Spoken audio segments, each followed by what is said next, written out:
Welcome to the Awake Space Astrology Podcast. I'm Lori Rivers with you, here to help you with some inspiration to get those aspirations out into the world. And Mercury retrograde is retrograding, and it will continue through May 14th. Wow, this one has been a little weird. And then normally retrogrades don't get me too bad, but if you could flub it, I could.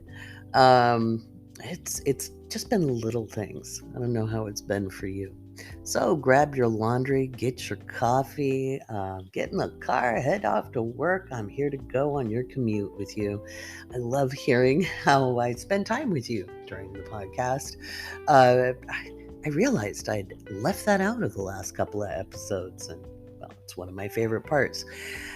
So, this episode, we're talking about Jupiter in Taurus. There's a lot of hype on TikTok about it, and I don't know if it's inexperienced astrologers or astrologers who are just creators talking about astrology, but I think they're setting some people up for a fall with some of the information they're giving.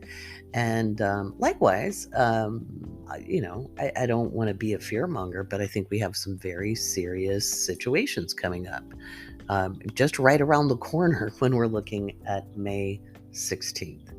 And that is when Jupiter enters Taurus. And I've been talking about this since 2022. See, Mercury retrograde got me again.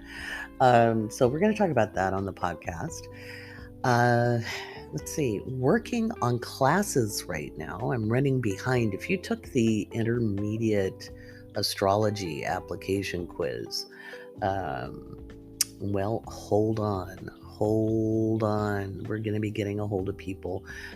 There's quite a few of you, almost 100 of you have taken the application quiz. I know some of you don't want to do the course. I put it out to patrons for fun. So we're weeding through who wants to take the class and who's kind of on the fence on as to whether they should be a natal astrologer or an intermediate astrologer. And let me just tell you right now, if you have to look up the glyphs, okay, if you're not certain of the glyphs, if you can't just look at your chart and know this is Pisces, this is Mars, this is Neptune, this is Mercury, if you don't know what the symbols on the chart mean without having to look it up, you're not ready for intermediate astrology, okay? You can take the Natal Chart Foundations class, and I'll get that 50% off coupon out today with the link to the podcast. So look for that in the podcast episode. Hopefully you've looked at it before you've listened to it, since I'm recording this. And the other good news is I may have found a payment gateway solution for payment plans for the intermediate and professional astrology classes that will happen later. So the intermediate will happen starting in late May. Okay, so Natal Chart Foundation starts in May 20th. It starts on May 20th, the day Mars goes into Leo. And then intermediate astrology happens May, I think I'm going to set it for like May 27th. Okay, it'll start the next week. And then we'll go for 14 weeks on that. And then we'll have the professional astrology, and we'll do another intermediate astrology. So we'll keep these on a rotation for the people who want to learn.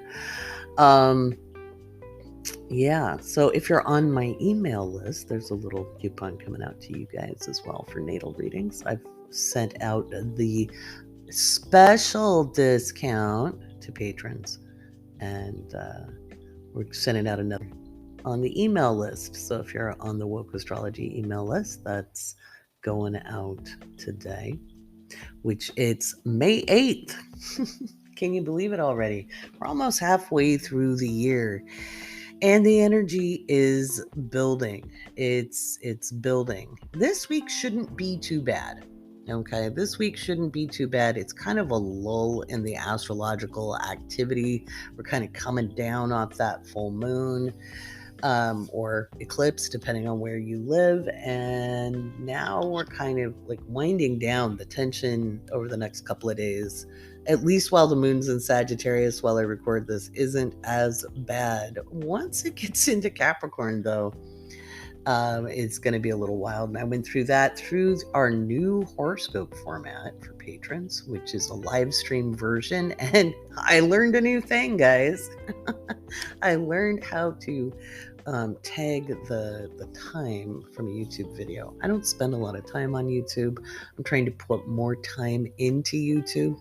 Okay, because we're looking at some uncertainty on the internet in general. So trying to get the eggs in more than one basket. So if you haven't followed us on YouTube, well, what the heck are you doing? Go follow us there. Give us a watch.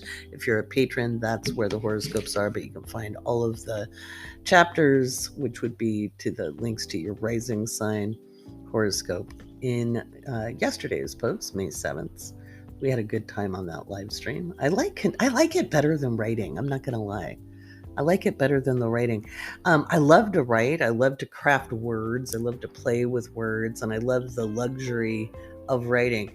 And yet, at the same time, there's nothing like interacting with people. I'm sorry, I've got a Gemini Venus. I just love to interact with people, and it's just a lot more fun. We had a good time, and it's cool. So we're going to be doing the live horoscopes for patrons. And that's for all the tiers that get horoscopes. We'll do the live horoscopes every Sunday at 3:30 p.m. Pacific now. I'm excited about that, guys. I'm excited about that. All kinds of things. Mercury retrograde's good for something, right? You run into a problem, you find a new solution. And that's just how life goes. You can't your way through life. And that's what we're going to talk about today on the Awake Space podcast. Of course, I will give patron shout outs to our newest patrons, and I will also do the astrology Q&A. But we're going to talk about Jupiter and Taurus first, and some of the upcoming astrology that I think you really need to be ready for without being alarmed. We'll go through what it means for you through the houses as well. All right, let's get this party started, guys.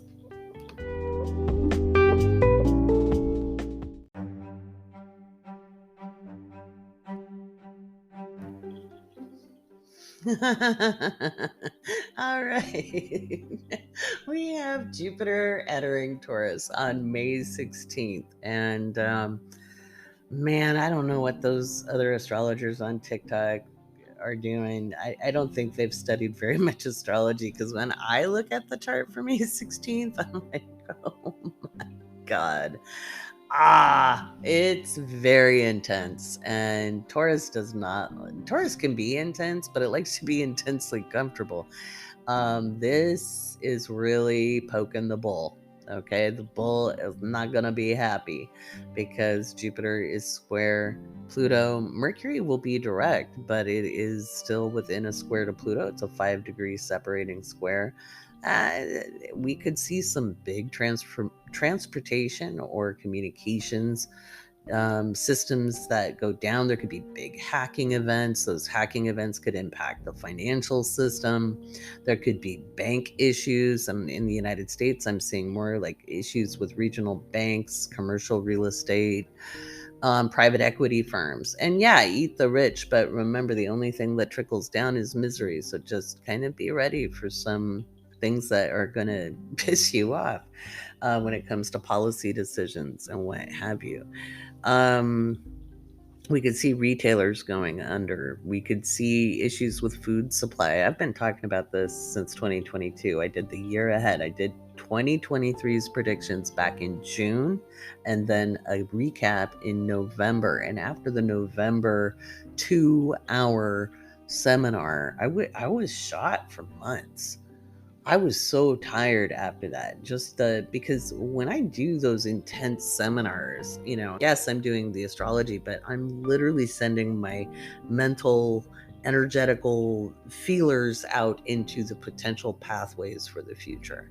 And it can be, when there's that much volatility, like in 2023, it's pretty wild. And we're winding up the section of 2023 that March began. And then we start a new section June through, we could say, September.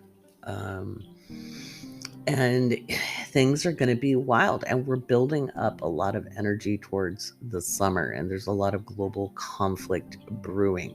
It may start to spill over May 16th. Taurus is going to be really uncomfortable, and I don't just mean that from a personal angle. I'm talking about just the energy itself. Okay. Don't take this personally, please. I'm not talking about you. I'm not giving personal horoscopes. I'm talking about world events. Unless it's happening to you, it is not personal. Okay? We need to stop borrowing other people's pain. We need to stop inserting ourselves into other people's trauma. So if a natural disaster happens, if a unfortunate event happens, and I'm pretty sure there'll be at least one that day, and we could start the day with one and we could end the day with one, on May 16th. Well, unless it's happening to you, making it personal and about you is not an empathetic thing. That is the opposite of empathy. Okay? It's the opposite of empathy. It's really inserting yourself into somebody else's experience, and we don't want to see that. You can have compassion for people who are struggling. You can have compassion for those who are wounded, injured, or afflicted. Absolutely. But if you take on their trauma as your own, it's really not allyship. Okay. And I kind of speak from personal experience on that one. I've probably mentioned it on the podcast before, but I went through a lot of trauma as a kid. Not very many, well, nobody knew what I was going through except for the person who was afflicting the trauma onto me until later, And then there were people who knew, but treated me like I was the problem, but I found out they only had half the story. I still told them they were pretty gross for believing that. And then later in life, probably about 15 years later, other people found out because I told them. It came out in a conversation, and then I had to answer questions. And there were a few people who really wanted to own the pain and the struggle and the suffering I was trying to heal through, and kind of co-opted the story, and it was really weird because I'm like, I know you love me and what happens to me impacts you, but it's not your trauma. I don't want anybody else's trauma. I'm not going to own their trauma.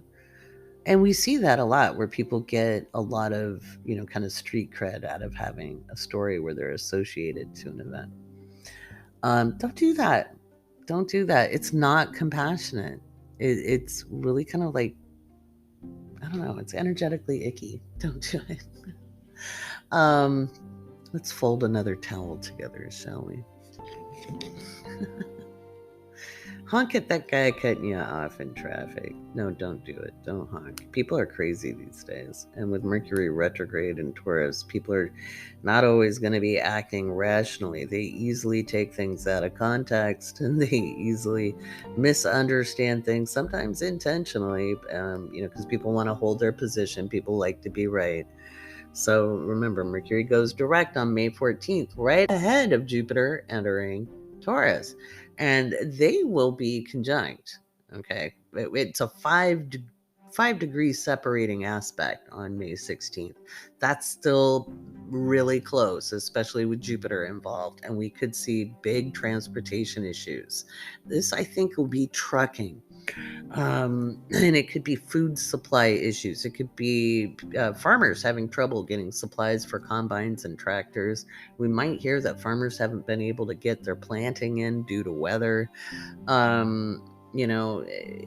For all of our advances, growing food is something we still, especially if it's outdoors, it's heavily weather dependent. And even hydroponic is going to be dependent on power grids or water sources and what have you. I have been suggesting for a couple of years now that you need to grow some kind of food, whether it's microgreens, leafy greens, tomatoes, stuff your family likes to eat. I've had people go, "What should I grow?" I'm like, "Well, what do you like to eat?" Obviously, if you eat meat, you cannot do that in an apartment, okay? And you probably don't want to deal with the mess of it in any respect. If you did not grow rurally or semi rurally, like I did, I grew up raising animals, even though I lived in close close proximity to a kind of urban area. Portland, Oregon wasn't exactly it never still isn't a huge city, but in the 80s it seemed cool when I was a teenager until I left. Um, but you know, it's not something that is for the faint of heart. But you can grow I got a cucumber growing in a hydroponic garden. I'm learning how to measure the lights because the lights can get a little hot on it. We're working on that. I've got another hydroponic garden I'm going to try out too. They're two different brands, and we're going to see if those systems work better. I've been saying grow things indoors, and I couldn't give you now. That was intuition. That wasn't. I haven't really seen it in the charts. Um, and I was a little concerned as to why. And as we're going through this week, I give my forecasts on Patreon for the month at the beginning of the month for patrons who get the horoscopes and the upper tiers, right? I have multiple tiers on Patreon. And let me just see if I can find what I wrote for the 16th. Let me look for the May outlook. No, I know I have it up. Where is it? I think it's... Maybe I closed out of it. Let's see. May. Oh, there it is. I see it. It's a really pretty one this month for May. So I always give the headlines predictions of what I think it's going to be, and I did warn about May. It's a volatile month. I'm concerned about a few things, and there were a couple headlines today that caused me to read some news stories. I don't usually read the news stories. Pull it back up. Oh, I've got a boom and a bam and a ticking time bomb and boxing gloves on the 16th. It's May 14th through the 16th. We have the moon in Aries. And the moon will square off with both Venus and Mars because Venus just entered Cancer today. And which that's a good thing. Venus is always a good thing. It always gives a little blessing to the sign she's running through. She's a lovely receptor. She's a magnet. But squaring off, it can make us have to be a little bit more resourceful, and that'll happen more like on the 14th, the day Mercury stations direct. And the station I've talked about that before, where it's like driving a Toyota Corolla or a Yaris or some small car, and you hit the brakes, and there's a jerking motion. That's what it feels like to us collectively, from a metaphorical standpoint, when Mercury stations. So the 14th is going to be a little wacky. The 16th, with it being the moon in Aries. It's going to square off with Mars. Okay. While Jupiter enters Taurus, squaring off with Pluto. This is very violent from a mundane point of view. I think we could very likely see seismic activity over a 5.5. I'll talk about that a little later. We'll see fights. We'll see potential volcanic eruptions. There could be a food crisis that causes conflict with other countries or in public market spaces. We could see attempted coups, political violence, insurrection. We could see bombings. I don't think I put bombings on there, but maybe I did. I might have put explosions. I did say there could be a big accident and travel delays, infrastructure damage, collapsed buildings, big storm or natural event, financial disruptions. Yes, I do. Explosions, bombings, and acts of terrorism. This is, again, what I think we'll see in the headline. The biggest headline I saw that has me concerned is that they are evacuating citizens. They are evacuating citizens who hold Russian passports near that nuclear power plant. And I'm not even going to try to pronounce the name, okay, in the Ukraine. That is a concern to me. It's been a concern for a long time. I think it's been leaking. I think they've been dicking around. I think there is very likely that we know they put explosives in there. There's been reports of that. The UN agency that deals with the nuclear issues is very, very concerned. They have been concerned. And what really kind of made the hairs on the back of my neck stand up. And I'm not trying to scare you guys. I'm just trying to prepare you. When I was reading through the articles about this and just looking at the timing and knowing that we have this very big, and it's a very big astrological event. It's not a minor event.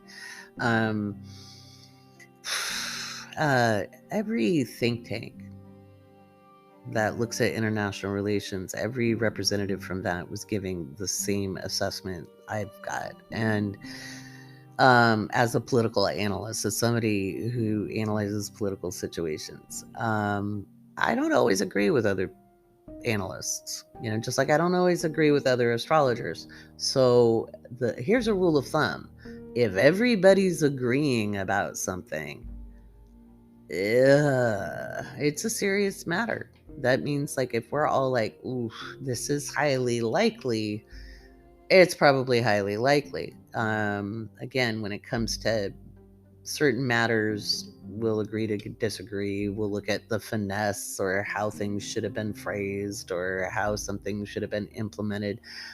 But when every single one of us is looking at the same thing and saying very similar things, that makes me nervous. So I think we might see an issue with that nuclear plant. And so if you are in Europe, if you're in Eastern Europe, please have iodine on hand. And I know people have been stocking up on that, but please get some this week. I remember Chernobyl. It happened the year after I was an exchange student to Europe. And then I ended up going to England for university in 1988.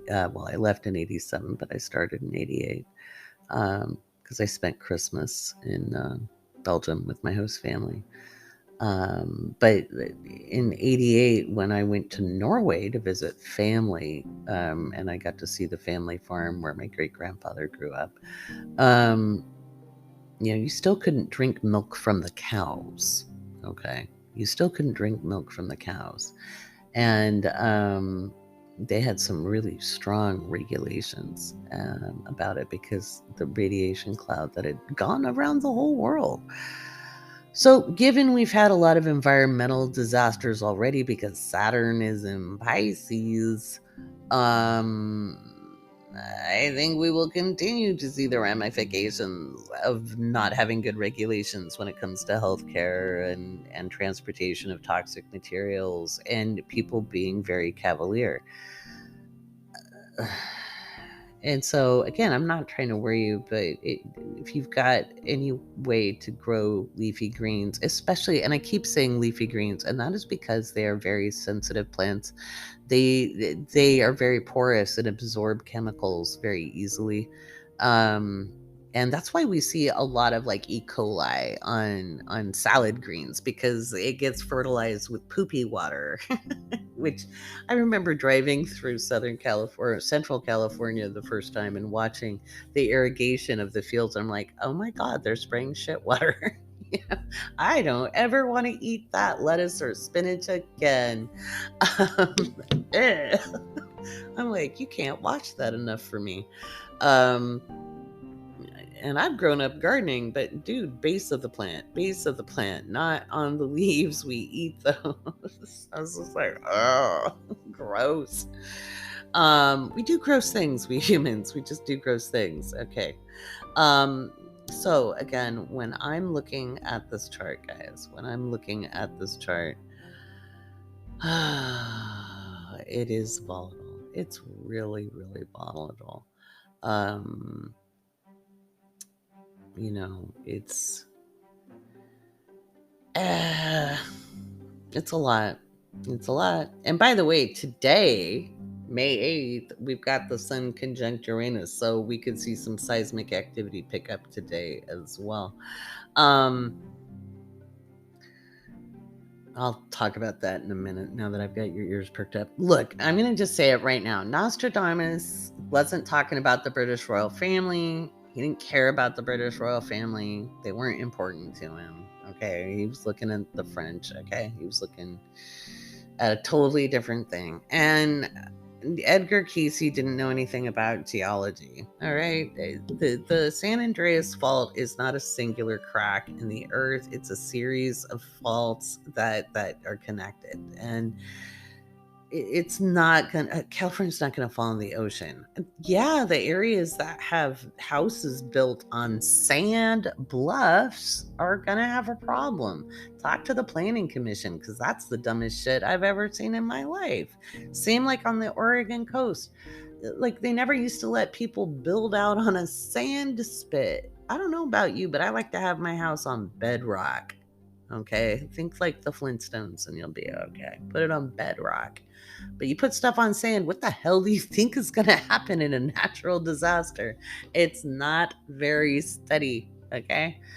I don't know what people are thinking, or if they think. I don't know. I don't know. I don't know. I don't know. Fold another towel, drink another sip of tea. Yeah, so May 16th, it's going to be a doozy. And so what can you do? Well, have some emergency cash. That does not pull everything out. Just have some emergency cash.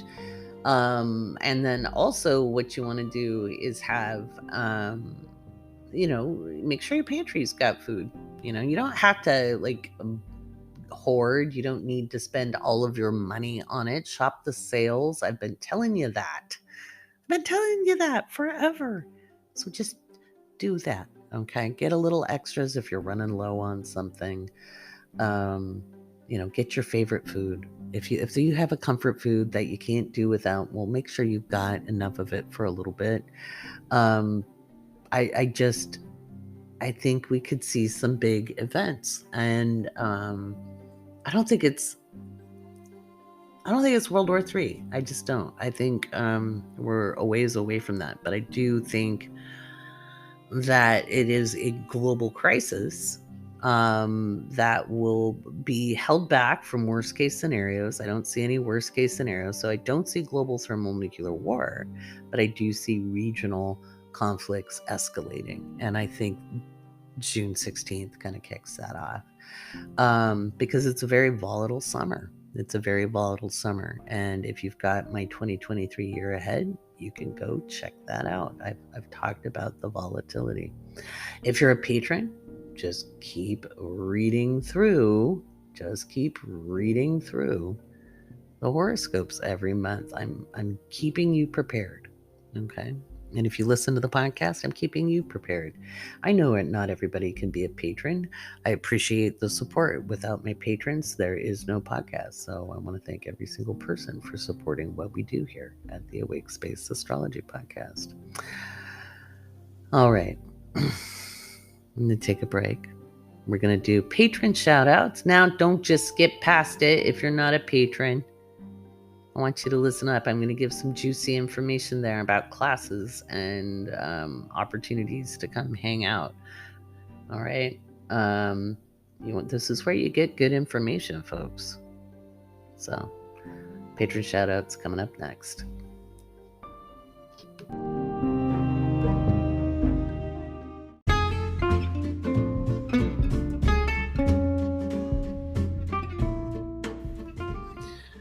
All right, you know what that music means. It's my favorite time on the podcast. We are going to celebrate our newest patrons. We've got Susan B., Nikki, Simone, Andrea, Randine, Sherry, Polly, Reba, Kyle, Danny, Kendall, Shannon, Tosha, Mugwort, and Moon Podcast, Charlie, Chloe, Verena, Krista, Rosina, Natalie, Michelle, Dominic, Kaya, Kate, Megan, Stephanie, Alyssa, Margaret, Brienne, Crystal, Angela, Mountaintop Artist, and Shanessa.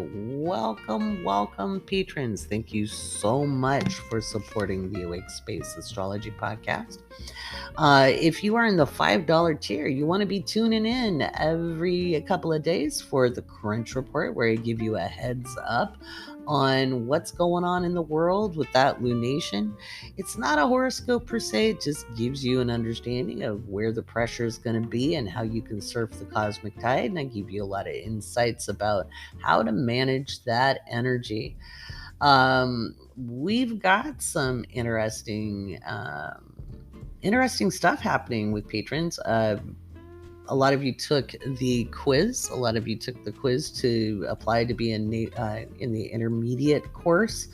For intermediate and advanced, see, Mercury retrograde got me again, doing application processes. Okay. And that's just to make sure you're in the right spot. Okay. So I talked a little bit about that. I'll get the 50% off code for the course back up into Patreon for those of you who want to take it.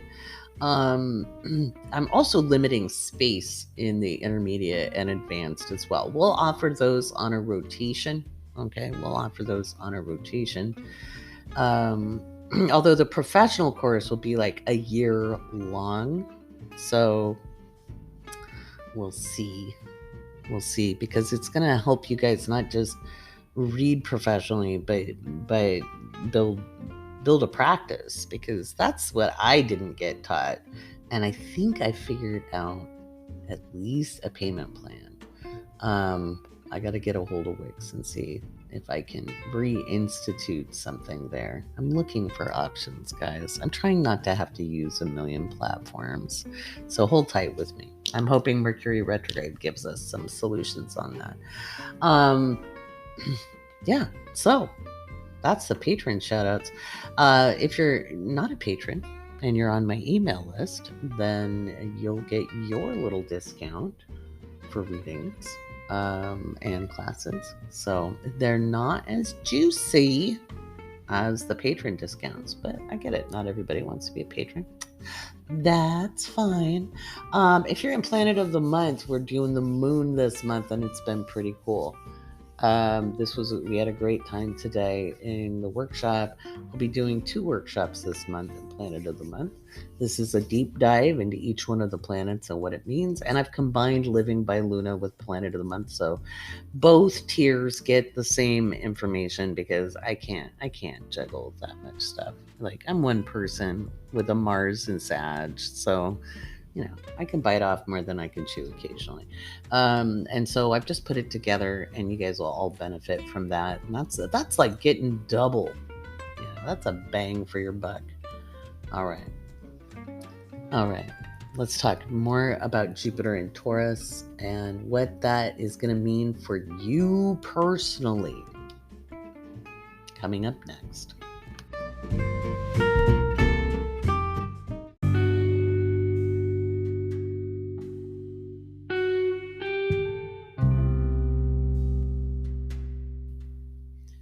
All right, let's talk about how Jupiter in Taurus will impact you, depending on the house it's falling into. So, if you have 0 degrees to 8 degrees of Taurus with a placement, your Sun, Moon, Mercury, um, Venus, Mars, those placements specifically, it's going to be an internal pressure, okay, regardless of the house. All right, so there's going to be some internal pressure. That's up, okay, that's up. um, and it'll last really truly till about June 11th when Pluto slips back into Capricorn. But it'll be felt most during the week of June 16th. Things will happen. You'll have to be making decisions, okay? You've probably been feeling this coming, okay? You've been, and it's not that you've been feeling the transit, it's just you've already been dealing with stuff. This should not come out of the blue. Hopefully, this isn't a surprise, okay? This should be something where I needed to make a decision, all right? So you might want to look at towards the end of the week this week, over the weekend. If there's some issues up, miscommunications up, that's probably going to give you a signal about what this is about. If you haven't been feeling full of energy, rest up, calibrate. Sometimes when we're feeling really tired, it's giving us a signal that we got to be ready to have some energy. So we're calibrating to get ready for that. So that's on the placements. Now, everybody has Taurus in their chart. And if you don't know how to find out where Taurus is in your chart, head over to my YouTube channel. I have a free walkthrough on the natal chart. I'll link that up in the show notes. My dear friends, if Jupiter in Taurus is entering Taurus in your first house, okay? If Jupiter is entering Taurus in your first house, this could be having to make a big decision about how you put yourself out there. You might be offered an opportunity that you feel like you can't take for some reason. Okay, you might be offered a job, but it requires travel, and you've got to arrange for childcare, or you've got a relationship matter that you feel, I can't trust my spouse, or I can't, whatever it is. I highly suggest you do choose yourself in this. But, again, maybe you have little kids and it's bad timing. Man, I've been there. It can be frustrating, but, you get more than one ship in life, and Jupiter comes back every 12 years, and it won't be the only good Jupiter transit you've got, okay?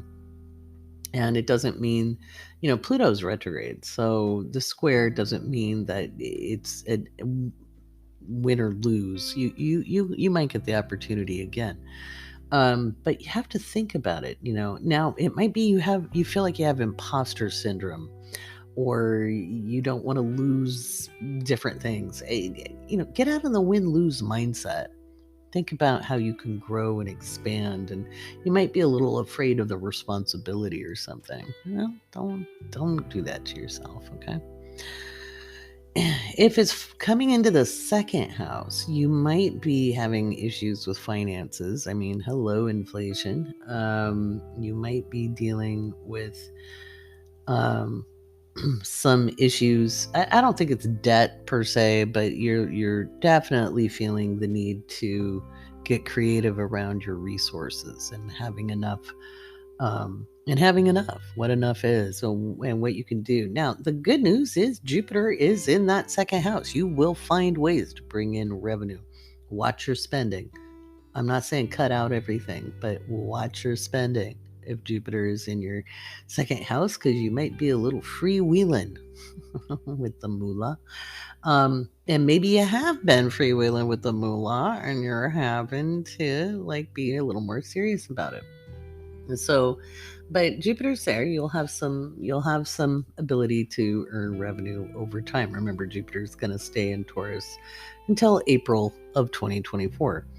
So there's that going for you. This is not the only transit that Jupiter will make to planets going on. So that's all right. Um, the benefit of having Jupiter in Taurus now, Venus is going to be quite. She's not going to quite be in orb with Jupiter from Cancer. Just a little unfortunate. That would have been nice. That would have mitigated things. So, but you've got, it's not, remember, win or lose is not the attitude that helps us win this game. You've got to be innovative and make decisions and get creative. If Jupiter is transiting your third house, please be careful driving on the 16th. Be very mindful of traffic. Be very mindful of the communications you make. Be very mindful of your reactivity. Okay. Watch out for other cars. Okay. Keep your eye on the road. Please do not text and drive. Please don't even do voice. Just keep your eyes on the road if you're traveling. That's really, really important. Okay. Really, really important. I'm telling everybody who has Taurus, any of the fixed signs in the third house, okay, to be really mindful where you're driving on the 16th. Careful with the communications. You might have some testy communications happening that day. Fourth house. If Taurus is your fourth house, there might be some stress between you being an individual and family expectations. You may have some issues around the house or in the household. There might be some issues with appliances or electrical appliances or electrical systems with the square. So keep your eye on things. Make sure you turn off the stove before you go to work. Things like that, okay? There could just be some mishaps around the home, so be careful around the home. Working with appliances might not be the day to use power tools at home, okay? Stay away from the table saw. Stay away from the, if you happen to have a rudimentary lathe, be careful with that. Fifth house. Fifth house. If Jupiter's transiting your fifth house in Taurus, if you want to get pregnant, this is probably not the day for it, I'm gonna say. But later in this transit, like next year, you might want to be careful about surprise pregnancies unless you've been trying, okay? So just a heads up, when Jupiter's heading through that fifth house, if you don't want to get pregnant, then take precautions. For some people in the States, especially in other countries where you don't have a choice, this is very important information. Now, you might find yourself very, very creative, but not able to necessarily act on your creativity the way you want to. You might find yourself very busy with kids. If you work with children at all, it might be a tumultuous day. There's a lot of tension in that house. But tension to the fifth house is great because it means you're creative. So this is the pressure that creates art, good music, good paintings, good dancing, good stuff. If Jupiter is transiting your sixth house, oh, me too. You may have some frustration when it comes to your work-life balance. You might have some frustration when it comes to communications. Be very careful and very mindful about how you're communicating. If Pluto happens to be in your third house, be very careful about driving that day. If you have existing health conditions, this is not a day to exacerbate any symptoms. Okay, so if you have allergies or gut health issues, this is not the day to push the envelope on that. So if you get like heartburn or reflux, this is not the day to eat all of the chili, okay? Because you're gonna feel it. Yeah, just saying. And you just may find yourself very, very busy and trying to find the time or needing to rework your schedule. It's one of the reasons I've kind of lightened my reading schedule, because I've known this time was coming, and I'm like, okay, will I be adding in time or is my time changing? It's hard to know. So we'll see. We'll see. We'll see. We'll see. Doesn't mean you'll quit your job or lose your job. You'll be very fortunate in the work you do. You just it may be where you need to hire somebody to do all the things you need done, or you need an assistant. And it'll become very, very clear. If Jupiter is moving through your 7th house, May 16th, there could be some push me pull you between the needs of the family or the home and your partnerships or clients. So if you do client work and you work from home, this is probably some conflict around that. It could be you're needing to find a quieter space or set up a better space for recording or things like that. Maybe you have to have a talk with somebody in the home that you're close to about boundaries, about how to expand the relationship. This could be a time where somebody proposes and somebody's not ready, or somebody wants to have that conversation and somebody's not ready. Don't worry, you've got good stuff coming through there. You'll have lots of good contracts coming up, whether it's for work or for relationships, just not on the 16th. Okay. And it could be that you guys haven't been able to tie the knot and you decide to elope or something. It could be something like that. Or a client shows up, a former client comes back and wants to work with you, and you negotiate a better terms for yourself. If Jupiter is transiting through the 8th house, for you, then you might be finding that you're probably there's a big magnifying lens on what you need to transform in life. You might be looking at how you want to pay down debt. You might be looking at joint resources or your investments. And if you're well invested in the stock or bond market, you might have a bit of a jump scare on the 16th. And there's not a lot you can do if you don't have discretionary power over those investments. So write it out as best as you can. Hopefully you've been putting some emergency cash away. Like I said, over the last year or so, just pull a little cash out now and then, put it in a drawer, forget about it, know that you've got it. If you've got Jupiter in Taurus moving, well, actually, if you're doing family research too, if you're doing genealogy, you might find out some family secrets that kind of rock your world. So just be aware. It's going to be interesting events. If Jupiter's going through the 9th house and you're actually traveling that day, expect delays. And those delays might end up being very fortunate. If you're dealing with legal matters, there might be some bumps or bruises in that matter. It doesn't mean you're going to lose. It just means that there might be some hurdles that you have to jump over.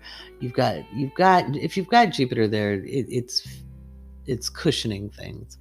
But it is putting a lens on needing to be specific, needing to kind of stand your ground, and be authentic there.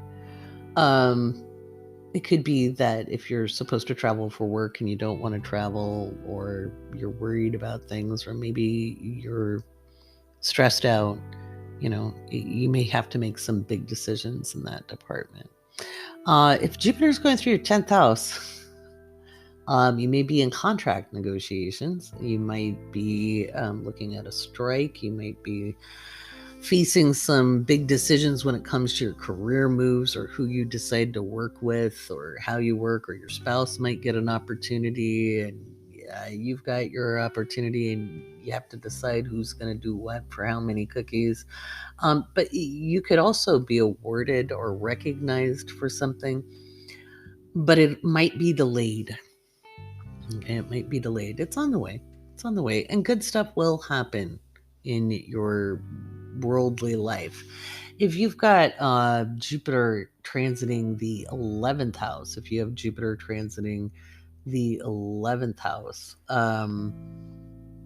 then you might be forced to be very innovative. You might be forced to be very creative. Um, you may have to kind of zig while other people are zagging. There might be a conflict on a professional team you're on or with a collaboration. But it's going to force change that needs to happen. And it's probably been brewing for a little while. So the opportunity to build a new team may be up on deck. If Jupiter is going through the 12th, then I'm going to also say be careful driving. Be careful driving. Hopefully you work from home. And if you can, if not, if you could, use some PTO and not have to commute, that's probably better. You're going to be, if you run with high anxiety, and hopefully you don't with Taurus in the 12th, that may be exacerbated. And so it's important to do grounding rituals, get into a meditative state, listen to some music. Don't do things like doom scroll. You want to connect into your higher self. You may have a crisis of faith. You may have a moment where you really have to lean in and listen to your higher self, really trust your intuition against kind of all practical reasons. Okay. So that's what's up on deck for that. Be creative, guys. That's what a square is. It's creative. Nothing gets created without friction. No great invention ever happened because everything was going well. People invented things because, as Benjamin Franklin said, necessity is the mother of invention. Okay, so sometimes when things get hot, we make tea or coffee, right? We've got to use this energy to our advantage. Like I said, there might be some seismic activity with this one. Really don't see it happening on the West Coast too much. Maybe up in Alaska. I see it more likely in Asia. When I look at this chart. Let me see. Yeah, more like Southeast Asia, maybe New Zealand, Central Asia, might be the Turkey, Syria, maybe have some aftershocks. These could be sizable. It could be, they might be offshore, so Pacific Islands. It could be volcanic, seismic activity has been a little active because I have my app, and we've had quite a few tremors. Speaking of Syria, I just opened it 25 minutes ago at 2:24 a.m. There was one in Tehmaz in Syria that was a 4.5. I have my app set to 4.0 and higher. Southeast Pacific Rise had a 5.8 3 hours ago. Actually, all these areas, it's all these places I was kind of mentioning have been pretty active, and I've been kind of watching them as I look at the directions in the charts. And that's kind of the area where the eclipse was, so anywhere where the eclipse was visible might see increased seismic activity. So if you live in those areas, be aware, be careful, be as safe as you can be. That's all we can do. All right. Disasters and problems don't happen to people because they're unfaithful to God or punished by God. When people are like, why do good things happen to good people and bad guys get away with stuff? all humans face different things. We don't know what other people's individual struggles are. We don't know what they're facing. And bad things don't happen to you because you did something wrong. Okay? It really, if you believe in an omnipotent, omnipresent, omnificent being, then why would they need to be that petty? Think about that. How logical is that? Why would a god have human traits of pettiness? Okay? Unless humans made up those qualities. So shit happens because shit happens. Okay? It's not because you brought it on yourself for any particular reason. Likewise, when you get through stuff, it's not because you're favored by God. Okay? It's because you had a can-do attitude or you got lucky. There might be a lot of lucky saves that day. But it sometimes, what I learned traveling to 23 countries without a cell phone because they didn't exist, or were highly not functional for travel back in the 90s and the late 80s, there was a lot of hijackings that went on. Okay. Like all the time. And there was a lot of bombings. There was a lot of civil unrest in all the countries I went to. And it was in England that I really had it figured out. And I was a young woman. The IRA was bombing the snot out of London. And, in some ways, rightly so. They were trying to make their point across. And for those of you who are younger, that's the Irish Republican Army. And they were fighting against England occupying Northern Ireland. And anyway, I was walking towards Victoria Station. I think I was 19, maybe 20. I was heading somewhere, but I know I was getting on a train to go somewhere. And my purse dumped out all over the ground, and it was a big purse, and it held everything I owned. Anyway, it took me a long time to pick it all up, and it dumped out like in a weird way, by the way. Like it was a very big, heavy purse on a long strap that it did not have an imbalance to it, and it was like somebody had grabbed it and dumped it all over the ground, tampons and all. So embarrassing. Anyway, so I was scrambling and picking up everything I had, and by the time I stood up with my purse, there was a crowd running towards me. And my father, who was former military and was a firefighter and then arson investigator, had warned me before I left. He gave me some wisdom. And one of the things was, if you see a crowd of people running towards you, do not run towards them, turn around and run the direction they are running. And don't ask questions. You'll know why later. And so he had really kind of hammered that into me. So I saw the crowd running towards me and I was like, it is time to book it. And I found out later that there had been a bombing at Victoria Station right through the door I was supposed to enter. Now, I had actually smelled a familiar smell before just as my purse was dumping, and it was Noxema. And the smell of Noxema is my great-grandmother. And so I swear my great-grandma, who had died when I was 11, dumped out my purse. I say that teaching story to say that that and other adventures in a short period of time taught me that kind of when it's your time, it's your time. It's not about punishment. It's not about reward. And the only thing I could think of when those things were going on is, well, I'm surviving for some reason. I don't know what the hell it is, but, maybe it's here to talk with you through these challenging times. I don't know.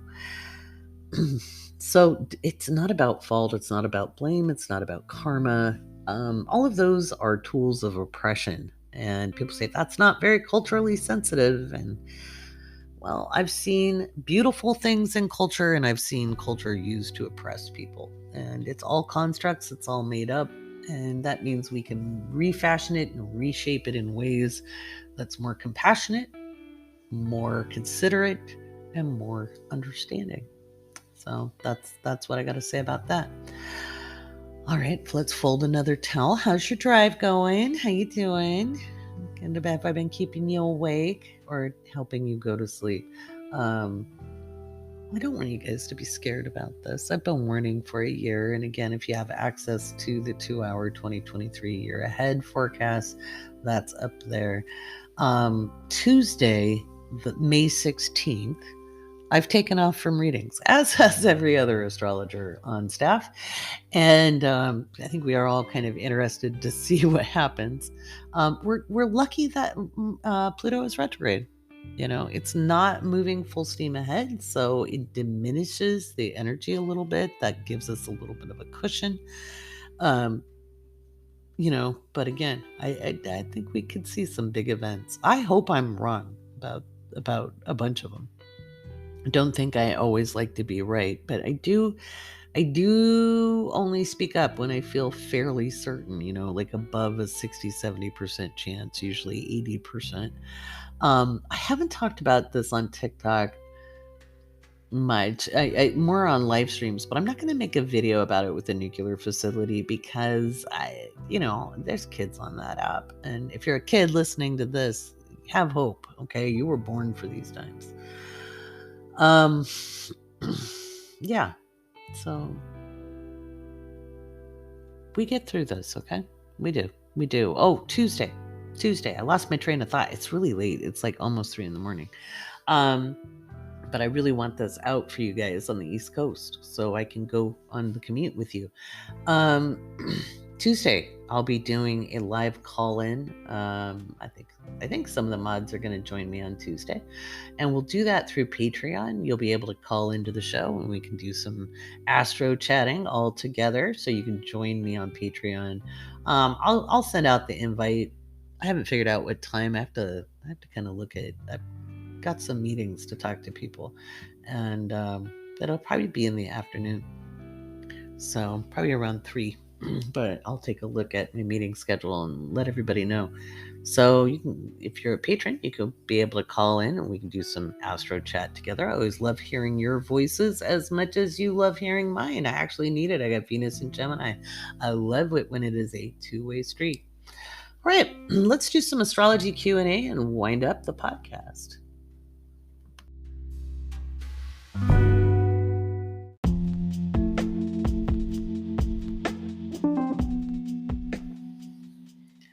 All right, we've got astrology Q&A with questions posted by patrons, and I'm just going back through it, and I've got a question from Miranda. Miranda asks, which planets represent your mother and father in the chart? So here's the deal. We live in a modern world, but we can still use classical astrology. So it can be and both, not just either or. The moon represents the mother, and there are 2 planets that represent father. The sun can represent the father in the chart, as can Saturn. And they're kind of the different qualities of father. There's the nurturing, playful dad, and there's the stern, authoritarian father. So that's classical astrology.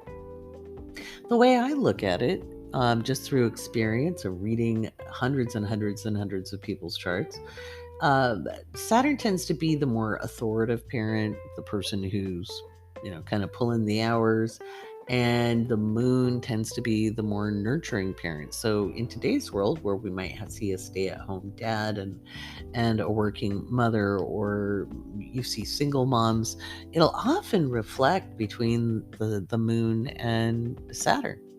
Okay. In one of my kids' charts, I kind of play both roles in the chart. So in the others, I'm definitely mom, and dad is played in another role by another person. So it just depends on the relationship and what have you have. So I hope that answered your question. Good question. We're going to continue looking through the questions here. Remember, as patrons, you can ask me questions to answer here. Let's see. Let's see. I'm just going through, seeing if I missed any. Lisette has asked, what is a lunar return? I talk about these sometimes. A lunar return is When the moon returns exactly to the degree and minute the moon is in your natal chart, and that happens every single month. If you do readings with me, I often pull up a lunar return to see what's going on during the month. It gives a general forecast. Okay, so a solar return gives us a forecast for the year. The lunar return gives us kind of a general idea of what's going on in the month. Reading return charts isn't necessarily beginning astrology. I would say it's more advanced astrology with experience in divination. But yeah, it shows you a monthly outlook. That's a great question. Thank you. Let's see. I'm going to skip forward. Let's see. Some of these I think I've covered before. Let's see. Let's see. Going on down.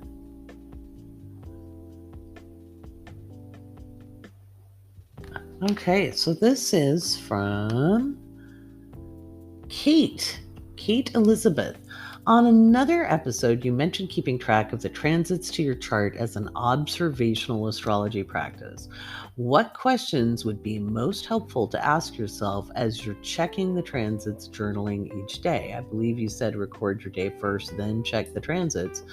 But there are some questions you ought to ask. Are there questions to ask yourself as to how the transits of the day apply to your life? Could you go into more detail? Yeah, in Living by Luna, this is one of the processes we do. So that you can observe and kind of notice and not try to make it fit, right? The questions I liked, and this is the homework I actually assigned for the Planet of the Month Club for the week after our workshop today, or yesterday, I should say, since it's tomorrow now that I've started recording.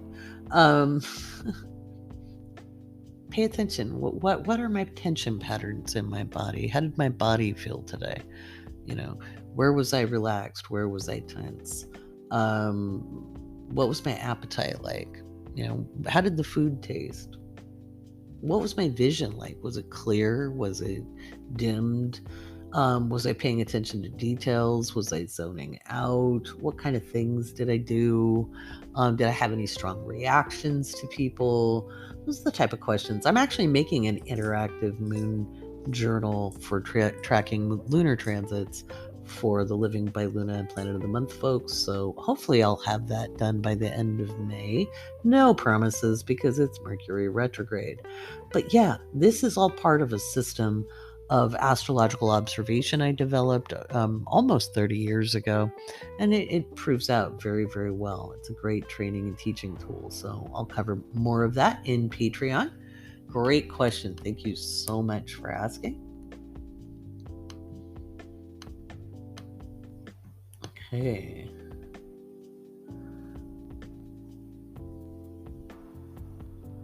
Let's see. I'm going to move it forward to another one. I can't stay too silent or it'd just be music. I realize I've done that on a couple. I do that in readings too. I'll kind of space. I'm not spacing out. I get quiet. I'm looking. I'm thinking. I think, yeah, I answered that one before. Let's see. So, all right. Andrew F. is asking, do you use cusps as a way to interpret a planet falling very close to another house? No, it's not a cusp. The cusp is the entryway to another house. Okay, that is the only cusp in astrology because a planet either is or is not in a sign. However, by orb and by, which is the distance by degree, okay?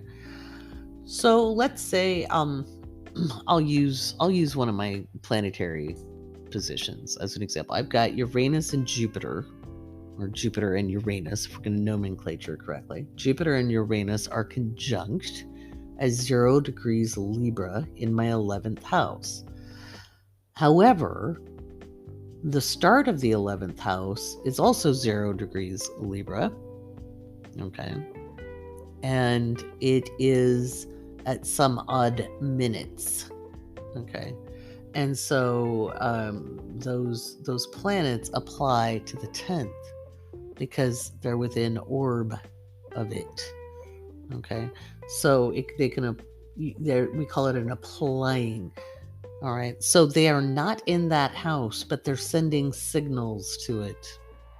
Does that make sense?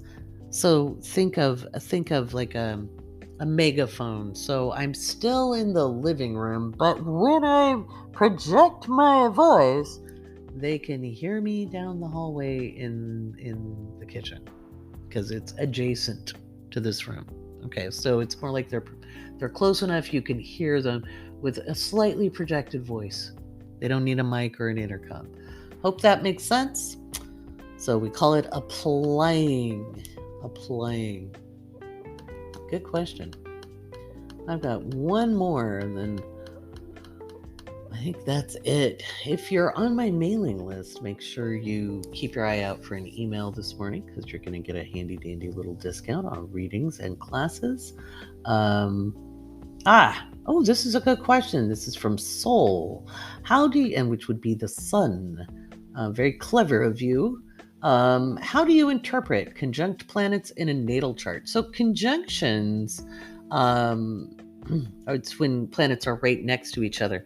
It can either be, it's neither malefic nor benefic inherently. Okay, there's an intensity, and you gave an example. For example, the Sun and Venus, or Saturn and Jupiter. It would depend on the quality of the planets. Okay. It would depend on the quality of the planets because you have two planets that are sitting next to each other, and their energy is commingling. And the sun tends to, like, if it's a conjunction with the sun, it's combust and potentially cazimi, and that's when the sun is gobbling it up. Some people say it diminishes. I think it supercharges the energy of the other planet, but the sun trumps everything. But it depends on the qualities. Conjunction can be very, very favorable, and it can also be a little much. So that you interpret based on the qualities of the planet. That is that answer. That's a more intermediate type thing. That's the type of thing we'll be talking about in the Intermediate Astrology 14-week course. Good question. All right, let me go back to the recording studio tab. I really enjoy answering your questions. I'm going to have to push this a little bit more in the Patreon again. I love it. I love interacting with you guys. I appreciate your support, and I love to interact with all of you. Don't think I'm not looking in the Discord, even when I'm not posting. I manage to slide in links to headlines to support my predictions, but I really love reading your celebrations and checking in and seeing how people are doing, and watching the conversations happen all over. The astrology meme. The astrology memes get me every time. There's some pretty funny ones. So to the patrons, I want to thank you. If you're a listener, thank you. Don't think it, if you can't be a patron, I get it. And if you don't want to be a patron, I get it. I appreciate you listening. That helps us out too. So make sure you read the show notes for more information. If you're on the email list or in Patreon, expect some good news today. I'll see you next time here at the Awake Space Astrology Podcast.